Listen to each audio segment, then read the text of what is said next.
Of course, they fucked up and they had her commanding the Obena, which is a weird Excelsior class. There's already a successor to the. They, New Trek shows are obsessed with the Neo Constitution because, like, Discovery introduces like the a 31st century Constitution. That shouldn't exist. That shouldn't be a thing. You know, why would you have a 31st century constitution? Why? Why would you need a neo constitution in the 25th century? Why are you trying to reinvent? There was already a successor to the Excelsior. It's called the fucking Sovereign. That was part of the point of the Sovereign. To replace the Excelsior that was going to be 100 years old soon. That was the point. The Sovereign existed before Wolf 359. Wolf 359 just forced them to repurpose the design. And yeah, I know that I was talking about the Akira, but the Akira was not there was actual there was actual lore that gave the production date of the Sovereign.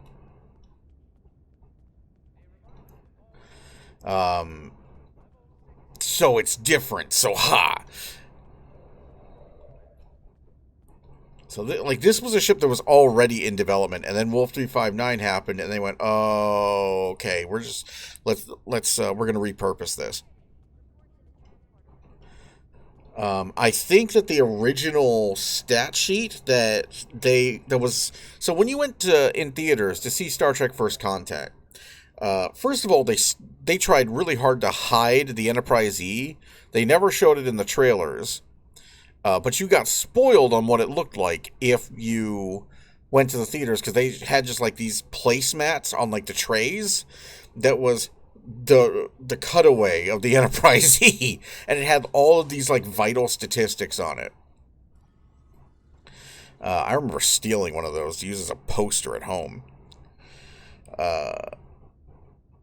And I think that it began, the Enterprise E herself began construction in 2365. The Borg attack did not happen until 2367.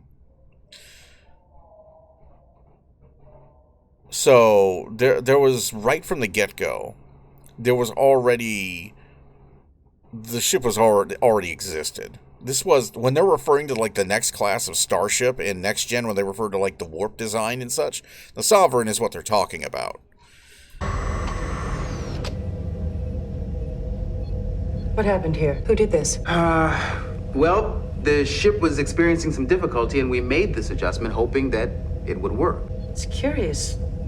This modification was due to be introduced in the next class Starship.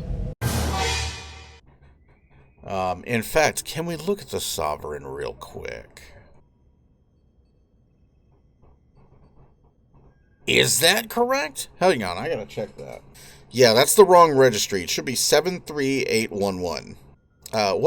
So this is how the registry is supposed to work, right?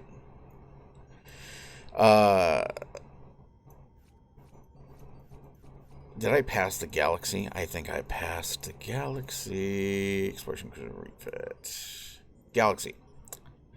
70637. Here's the way the registry is supposed to work. The first number of a registry is the number of that class. So in the case of the Constitution, it's the 17th class of Starship built by the Federation. In the case of the Galaxy class, it's the 70th class of Starship built by the Federation. And then you have basically it would have to be a contract number or a lot number, because obviously the Galaxy herself is not the 637th Galaxy class Starship. She's the first Starship of the class. So it has to be like I think it's like a contract number. A contract or yard or something like that. So the Sovereign is that would make the Sovereign the 73rd. God damn it, game. That would make the Sovereign the 73rd class of Starship. And here is where the people are arguing about the Akira, alright? Because if you go over to the Akira, let's see if we can find her. There she is, heavy escort. If you go over to the Akira, what the fuck is that? 63549. Por qué? Like, here's where we get into some weirdness with the registry. So,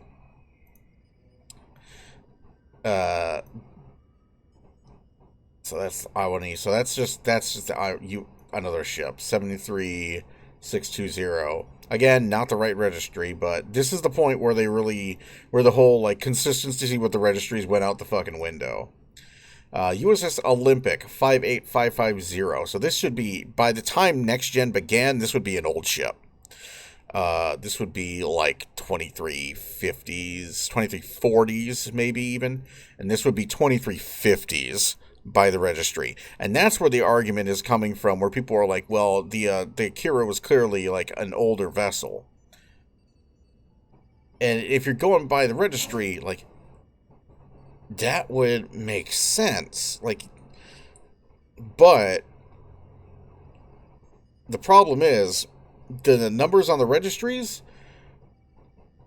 were like, they didn't always go through. So I'll give you an example. This is a really good example somewhere in here. Aha. Prometheus 59650.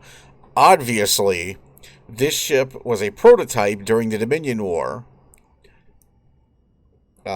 She debuted in the Voyager episode Message in a Bottle, and she was brand spanking new. She was so cutting edge, they didn't even dare put a full crew on her. She had a mostly holographic crew, and only were like 4 like actual breathing people allowed to even know she existed outside of the development staff, right?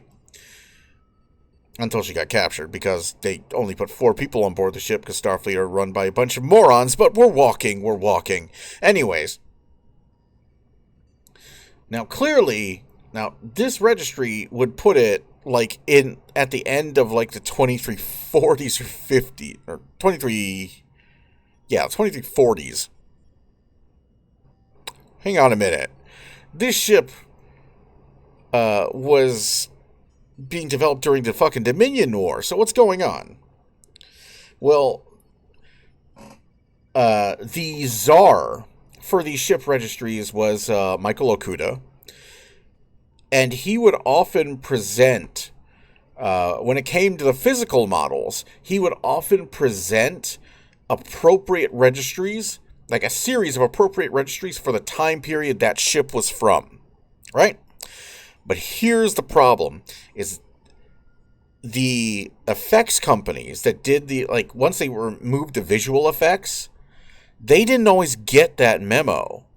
So they would slap whatever on the ships. Hence, the Prometheus has this wildly anachronistic registry on the ship. And so does the Akira class, the Thunderchild, which they have registries that put them like 20 or odd years before the Enterprise D even took off on television screens, essentially. So don't always trust the registry for when a ship was launched.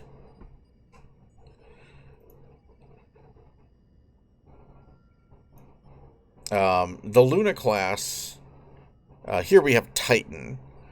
I'm surprised they don't have the Luna on here. I'm surprised they don't have the Luna in a lot of things, like Picard, Season 3, where they should have had the Luna. That should have been the Luna's show. It should have been like, God damn it. They should have had the Luna class on that show instead of the stupid Neo Constitution. Ugh. And I understand why they had the Neo-Constitution, because Terry Metalis is a Constitution, man. You want to dedicate a new Enterprise to the crew of the Enterprise D. The Ross is right there. Right there. We could have got the Luna, and we never got the Luna. And that will eternally disappoint me. And I will never stop bitching about it. I will never stop bitching about not having the Luna in live action until the Luna is, in fucking fact, in live action. And I'm not just talking about as a background ship. This ship is worthy of hero ship status. It had hero ship status in the books for almost 2 decades. You know, Titan didn't come from Lower Decks. Titan didn't come from fucking Resurgence. Titan came from the fucking books.